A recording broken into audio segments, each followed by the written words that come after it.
Welcome friends. आज हम लेके आए हैं नया वीडियो जिसका नाम है मास बाय वॉल्यूम परसेंटेज।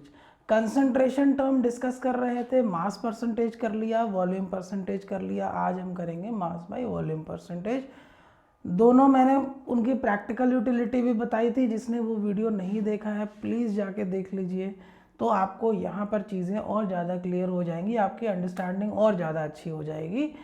तो चलिए शुरू करते हैं मास बाय वॉल्यूम परसेंटेज। और एक चीज़ और ख़ास यहाँ पर, ये जो मास बाय वॉल्यूम परसेंटेज है ये क्योंकि इसमें वॉल्यूम टर्म आ रहा है, तो ये वाला जो कंसंट्रेशन क्राइटेरिया है ये भी क्या होता है, टेम्परेचर डिपेंडेंट है। मतलब अगर टेम्परेचर चेंज होगा तो इसकी वैल्यू में कुछ चेंजेस आ सकता है, जो कि वॉल्यूम बाय वॉल्यूम में भी था। बट मास क्योंकि वो कॉन्स्ट टेम्परेचर पर डिपेंड नहीं हो रहा है, तो टेम्परेचर के कम या ज़्यादा होने से उसकी वैल्यू पर भी कोई खास असर नहीं पड़ेगा, राइट। तो चलिए शुरू करते हैं mass by volume percentage. Majority cases में एग्जाम पॉइंट ऑफ व्यू से, कम्पिटिटिव एग्जाम्स के रिस्पेक्ट में देखें तो मास परसेंटेज सबसे ज़्यादा इंपॉर्टेंट है। वॉल्यूम परसेंटेज क्वेश्चंस नहीं आते हैं। मास बाय वॉल्यूम परसेंटेज नहीं आता है, बोर्ड की नहीं कह सकते हैं, बोर्ड कभी कभार एक छोटा मोटा क्वेश्चन बना के पूछ सकता है, लेकिन कंपटीशन में mass by volume percentage normally नहीं पूछा जाता है।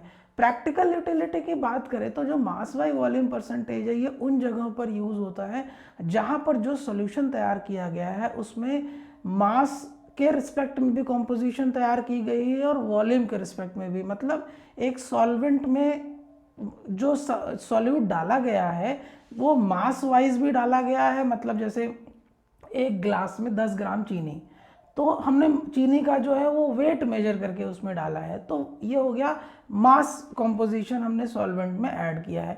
और अगर मैं कहता हूँ कि साथ में मैं इसमें रसना का 5 ml सिरप, 5 ml रसना सिरप भी डाल रहा हूँ, तो इसका मतलब मैं कुछ ऐसा सॉल्यूट भी ऐड कर रहा हूँ जो वॉल्यूम के थ्रू मेजर किया गया है, लिक्विड स्टेट का एक कोई ना कोई सॉल्यूट है।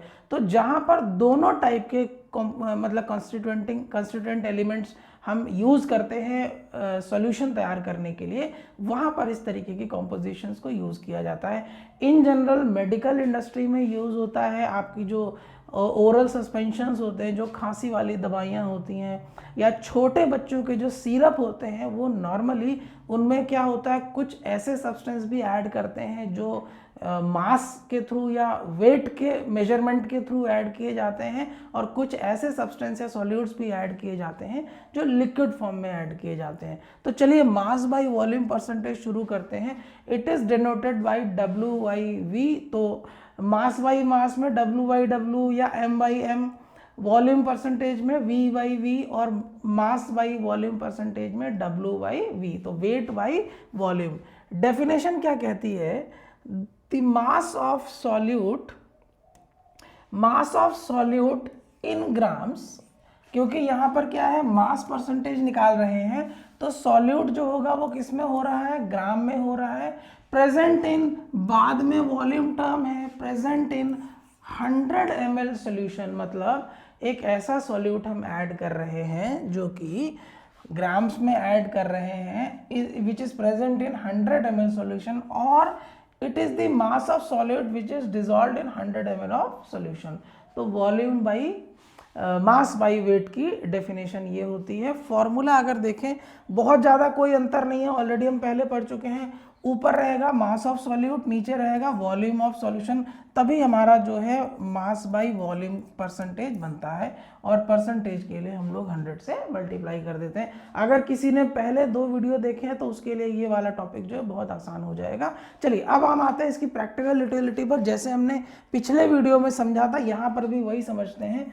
यहाँ पर देखिए एक बेनाड्रिल कफ सिरप आता है जो मार्केट में अवेलेबल है, कई बार हम लोग यूज़ भी करते हैं। तो मेरी कोई रिकमेंडेशन नहीं है, ये मैं केवल और केवल अपने एजुकेशन पर्पज़ से इस इमेज को लगा रहा हूँ, ताकि मैं जो है कुछ जानकारी दे सकूँ प्रैक्टिकली कहाँ पर यूज़ होता है। देखिए ये वैल्यू मिलीग्राम में है, ये वैल्यू मिलीग्राम में है, ये वैल्यू मिलीग्राम में है, ये वैल्यू अगर आप देखेंगे तो मिलीलीटर में है।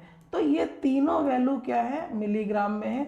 मतलब यहाँ पर जो मेजरमेंट है सॉल्यूट का वो मास के थ्रू किया गया है, यहाँ पर जो मेजरमेंट है वो वॉल्यूम के थ्रू किया गया है।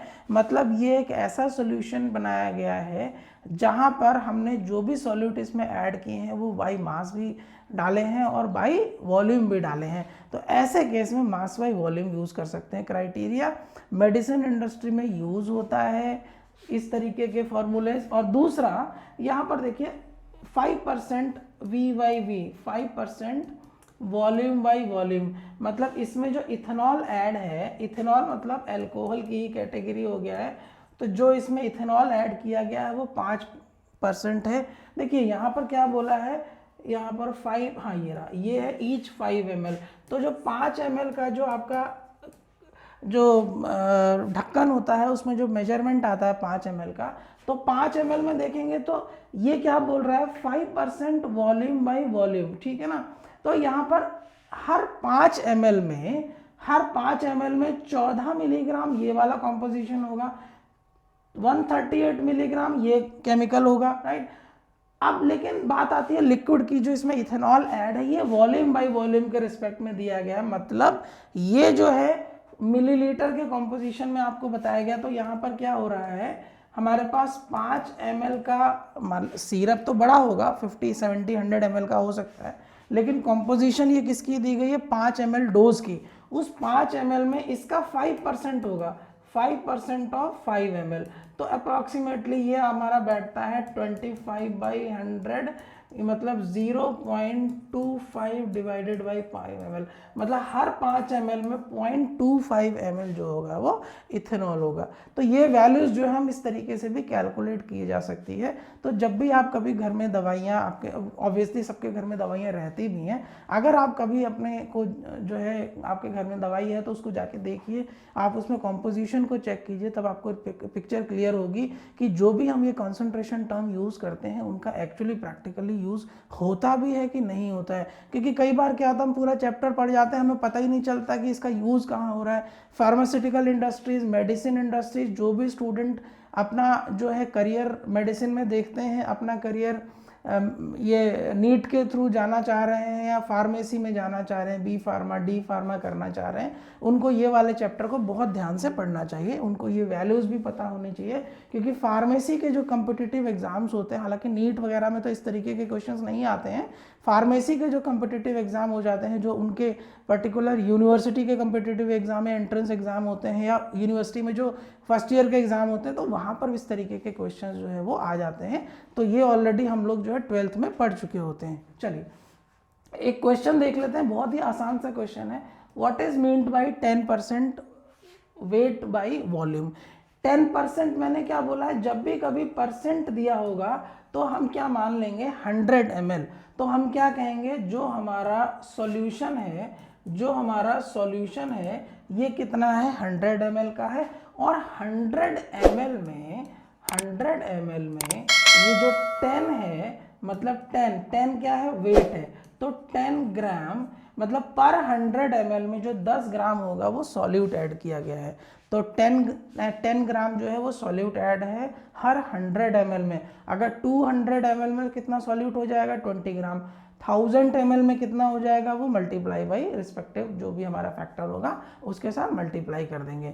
तो मास बाई वॉल्यूम परसेंटेज में बहुत ज़्यादा क्वेश्चंस ना तो बोर्ड पूछता है, ना ही आपके बुक्स में इतना ज़्यादा दिया गया है। एक्चुअली मेजॉरिटी केसेस में जिसको मास बाई मास परसेंटेज आता है और वॉल्यूम बाई वॉल्यूम परसेंट आता है, तो मास बाई वॉल्यूम परसेंटेज निकालना जो है बहुत मुश्किल नहीं होता है। बस आपको ध्यान क्या रखना है, तीनों में एक कोरिलेटेड पैरामीटर मैं बता देता हूँ। तीनों में जो न्यूमरेटर होगा वो मास ऑफ सॉल्यूट होगा तीनों केसेस में, राइट। और नीचे में सॉल्यूशन लिया जाएगा, सॉल्वेंट नहीं लिया जाएगा, ये ध्यान रखिए। मास बाई मास में दोनों जगह ग्राम ग्राम में लेंगे, सॉल्यूशन का वेट ग्राम में लेंगे, सॉल्यूट का वेट ग्राम में लेंगे। इधर पर जब हम देखेंगे वॉल्यूम बाई वॉल्यूम में, तो उधर हम लेंगे जो सॉल्यूट होगा वो भी वॉल्यूम में लेंगे, सॉल्यूशन भी वॉल्यूम में लेंगे। मास बाई वॉल्यूम में हम क्या करेंगे, मास जो होगा वो हमारा ग्राम्स में आएगा, मतलब ये जो ऊपर वाला पैरामीटर होता है weight by mass of solute grams में आएगा, जो वॉल्यूम ऑफ सॉल्यूशन है वो मिलीलीटर में, मतलब अलग हो जाएगा दोनों में। बाकी दोनों केसेस में सेम रहेगा। ठीक, तो आई होप ये वीडियो भी आपको अच्छा लगा होगा, आपको कुछ नॉलेज भी यहाँ से मिली होगी। और नेक्स्ट वीडियो में हम कुछ और टर्म्स डिस्कस करेंगे, जैसे मोलैरिटी हो गया, मोल फ्रैक्शन हो गया, मोलैलिटी हो गया, और एक और टर्म आता, हाँ, पार्ट्स पर मिलियन, जो कि जैसे पॉल्यूशन होता है, पॉल्यूटेंट को मेजर करने के लिए पार्ट्स पर मिलियन यूज़ करते हैं, तो वो सारे टर्म्स भी हम यूज़ करेंगे। चलिए एक क्वेश्चन और देख लेते हैं फटाफट। Calculate the mass of volume of NaOH when 10 gram of NaOH। अब देखिए मास ऑफ सॉल्यूट मेरा क्या है, NaOH है, तो मास ऑफ NaOH जो दे रखा है वो 10 ग्राम दे रखा है, is present in 100 ml of a solution. तो जो सोल्यूशन है, वॉल्यूम ऑफ सोल्यूशन कितना दे रखा है, 100 ml दे रखा है। तो यहाँ पर अगर आप इसका वेट बाई वॉल्यूम परसेंटेज निकालेंगे, तो यहाँ पर सॉल्यूट, तो mass of NaOH divided by volume of solution multiply by 100। तो मास ऑफ NaOH 10 ग्राम दे रखा है, वॉल्यूम ऑफ सोल्यूशन जो है वो 100 ml दे रखा है, मल्टीप्लाई बाई 100 से कर दीजिए, तो इसका जो वेट बाई वॉल्यूम परसेंट आ जाएगा वो 10% आ जाएगा। तो इस तरीके के इजी क्वेश्चंस जो होते हैं वो बनते हैं। यहाँ से आप देख सकते हैं, इसका स्क्रीनशॉट ले सकते हैं, आप चाहे तो इसको नोट करते रहिए, कॉपी पेन लेके बैठिए, ज़्यादा अच्छा होता है अगर आप साथ में लिखते रहते हैं। सो आई होप ये वीडियो आपको पसंद आया होगा। देख लेते हैं इसको, यहाँ पर जो कैलकुलेशन की है आप यहाँ से स्क्रीनशॉट भी ले लीजिएगा। Mass by volume, mass of solid divided by volume of solution, multiply कर रहे हैं 100 से, उसके बाद 10 डिवाइडेड बाय सॉल्यूट कितना है हमारा 10 ग्राम है, वॉल्यूम ऑफ सॉल्यूशन यहाँ पर 100 ml दे रखा है, 10/100 ये कट जाएगा, यहाँ पर जो आपको आंसर आएगा 10% आ जाएगा। सो आई होप ये वीडियो आपको पसंद आया होगा। नेक्स्ट वीडियो में हम आगे आएंगे जहाँ पर हम कुछ और कंसंट्रेशन टर्म्स डिस्कस करते हुए नजर आएंगे। So thank you very much. आप कंटिन्यूसली इसी तरीके से पढ़ते रहिए, अच्छा परफॉर्म कीजिए, एग्जाम्स में अच्छे मार्क्स लाइए और लिखने की हैबिट बनाइए। कई सारे स्टूडेंट क्या होते हैं, वीडियो देख लेते हैं, उनको लगता है कि मैंने सुन लिया और मुझे समझ में आ गया, लेकिन जब एग्ज़ाम में पहुंचते हैं, जब पेन लिखने की बारी आती है, तो वहाँ पर कई चीज़ें हम जो है मिस कर जाते हैं। तो याद रखिए, जब भी आप पढ़ें, लिखने की ज़रूर कोशिश करें। So thank you very much.